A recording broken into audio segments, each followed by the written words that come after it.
Studentët shqiptar më 18 maj do të jenë përsëri në rrugë për të përsëritur kërkesën që provimi i jurisprudencës të mbahet në gjuhën shqipe. I pyetur nga televizioni Shenja lidhur me protestat studentore, kryeministri Hristian Mickoski kërkoi durim, duke deklaruar se ka forca politike që protestat jo vetëm i mbështesin, por edhe i shfrytëzojnë për interesat të tyre politike. Ai akuzoi se të njëjtat struktura për më shumë se 20 vite nuk kanë ndërmarrë asnjë hap konkret për zgjidhjen të këtij problemi. Megjithatë, Mickoski tha se qeveria është duke punuar për zgjidhje të qëndrueshme të bazuar në rekomandimet e Komisionit të Venedikut, duke theksuar se synimi është një zgjidhje që do të jetë e pranueshme dhe e drejtë për të gjithë palët.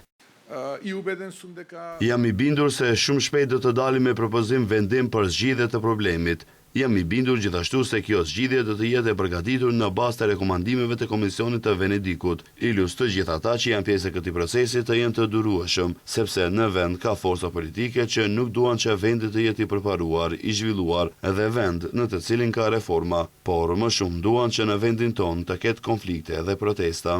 Kjo është protesta e dytë studentore me kërkesën që provimi i jurisprudencës të mbahet në shqip. E para ishte më 6 prill të këtij viti. Organizatorë të kësaj proteste janë grup studentësh, të cilët veçmë kanë filluar përgatitjet për protestën e re.